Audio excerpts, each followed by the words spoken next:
ఇదైతే కరెక్ట్ కాదు. నేను వాళ్ళతో కూడా మాట్లాడతా, ఇది వాళ్ళతో కూడా మాట్లాడతా. కరెక్ట్ కాదు. ఎందుకు కాదు చెప్పు. బీసీని నువ్వు ఫోన్ చేయన్న, మేము అడుగుతాం. బీసీకి ఫోన్ చేయన్న అడుగుతాం. అన్న నీ ఒక జీవంగు మీడియా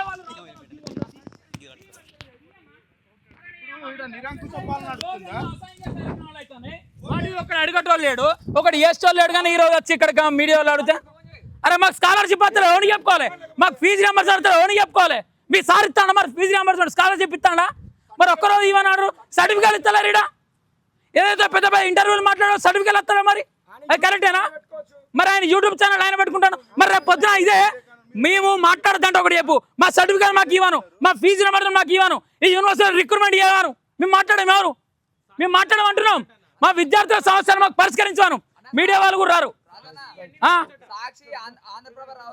అన్న. అందరు మీడియా వాళ్ళకు కూడా ఛాన్స్ ఉంటుంది అన్న. అడుగు అడుగు అడుగు అడుగనా అడుగు అడుగు అడుగనా అడుగు అన్న. నేను ఏమంటున్నా అంటే రాహుల్ భాయ్ మాకు సమస్యలు ఉన్నాయి మేము చెప్పుకుంటున్నాం, మాకు సమస్యలు ఉన్నాయి మేము చెప్పుకుంటున్నాం. నేను ఏమంటున్నా అంటే ఇప్పుడు మేము ఏమంటున్నా అంటే మేము మాట్లాడితేనే వచ్చినాం. నేను ఏమంటున్నా అంటే వీసీకి చెప్పు ఇట్లుందని చెప్పు. ఆయన సిఎస్ఓ చీఫ్ సెక్యూరిటీ ఆఫీసర్. ఇంకో అన్న మాట్లాడు.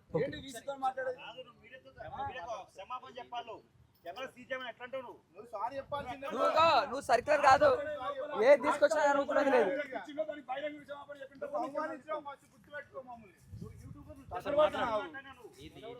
ఈ రాష్ట్రంలో ఏదైతే ఉద్యమాల గడ్డగా ఉన్న ఉస్మానియా యూనివర్సిటీలో పేదోని గొంతు వినిపిద్దని ఇక్కడ ఉన్న సెక్యూరిటీ అధికారులతోటి వీసీ సాబ్ ఏమో వాళ్ళని పంపించి ఇక్కడ మేము మాట్లాడొద్దని ఆపుతాడు.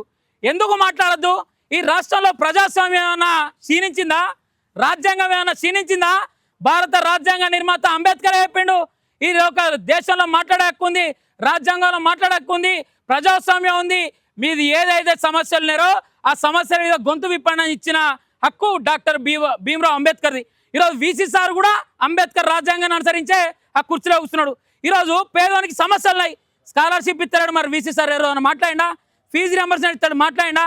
పెద్ద పెద్ద సార్లు ఏమో ఇంటర్వ్యూలకేమో పెద్ద పెద్ద కుర్చీలకి మైకులు తీసుకపోతే ఒక్కరోజు మాట్లాడు. మాలాంటి పేద విద్యార్థులకు స్కాలర్షిప్ ఇస్తారని మాట్లాడితే, ఫీజు రింబర్స్మెంట్ ఇస్తారని మాట్లాడితే, ఈ యూనివర్సిటీలో రిక్రూట్మెంట్ చేయాలని మాట్లాడితే, హాస్టల్ సమస్యలు నేను మాట్లాడితే, ఈ యొక్క రాష్ట్రంలో కాంగ్రెస్ ప్రభుత్వం పాలన పేదవానికి ఈరోజు విద్యార్థికి ఏం చేస్తలేదు, పేద కుటుంబాలు రోడ్డు మీద పడతానని ఇదే గడ్డ మీద నుండి ప్రశ్నిస్తే ఈ యొక్క వీసీ సారు కాంగ్రెస్ ఏజెంట్గా మారి, కాంగ్రెస్ కార్యకర్తగా మారి, వీసీ సారు కాంగ్రెస్ కార్యకర్త ఉండాలంటే కండు వేసుకొని రేవంత్ రెడ్డి భజనయ్యాయి. కానీ పేద విద్యార్థుల వెంబడి ఉండాలంటే ఈ రాష్ట్రంలో స్కాలర్షిప్ ఇస్తలేదు. వాటి గురించి మాట్లాడు. వెంటనే స్కాలర్షిప్ విడుదలై ఈ యొక్క యూనివర్సిటీకి 100 కోట్ల స్కాలర్షిప్ రావాలి. విడుదల చేసిందా? నీకు కొంచెమైనా ఉండాలయ్యా. 1000 కోట్ల రూపాయలు యొక్క రేవంత్ రెడ్డి ఇస్తాడు. రూపాయని ఇచ్చిండా? నువ్వెటు పోయినావు? రేవంత్ రెడ్డి ఎటు పోయినావు?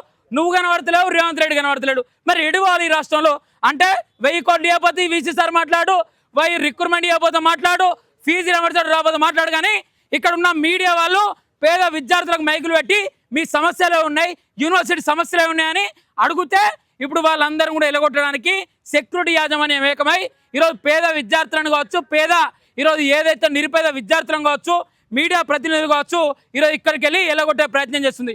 ఇదేనా రాజ్యాంగం? ఇదేనా ఉద్యమాల గడ్డకున్న స్ఫూర్తి?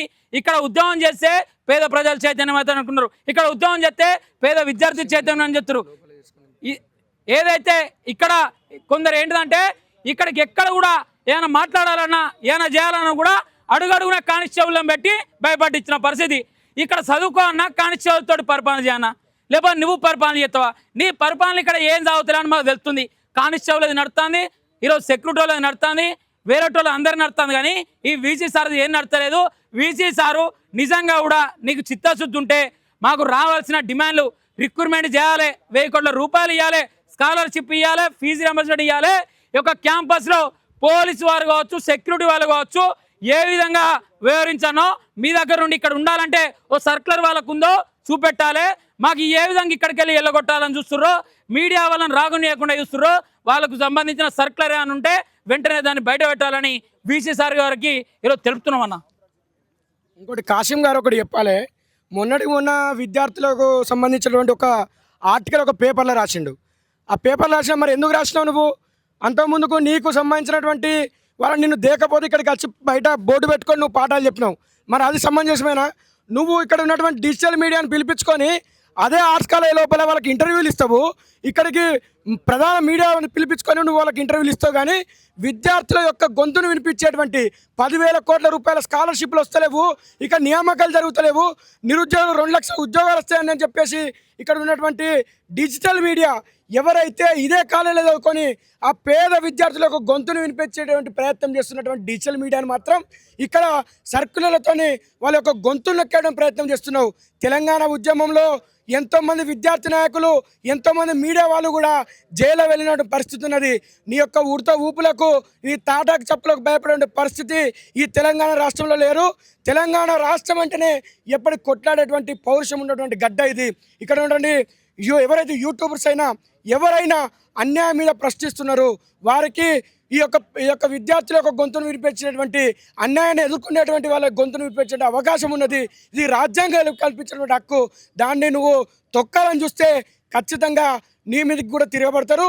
ఈ యొక్క వీసీ గారు ఎవరైతే కుమార్ గారు ఉన్నారో, మీరు కాంగ్రెస్ పార్టీ కార్యకర్త కావాలనుకుంటే రేవంత్ రెడ్డి దగ్గరికి పోయి ఇవాళ రిజిగ్నేషన్ ఇచ్చి ఇవాళ కండగప్పుకొని రేవంత్ రెడ్డి అధికార ప్రతినిధిగా నువ్వు ఉండు తప్పిస్తే ఇక్కడ పేద విద్యార్థుల గొంతులను, పేద ప్రజల యొక్క గొంతులను వినిపించే వీళ్ళను అణిచేవేయాలని చూస్తే ఖబర్దారని చెప్పేసి ఈ సందర్భంగా హెచ్చరిస్తున్నాం.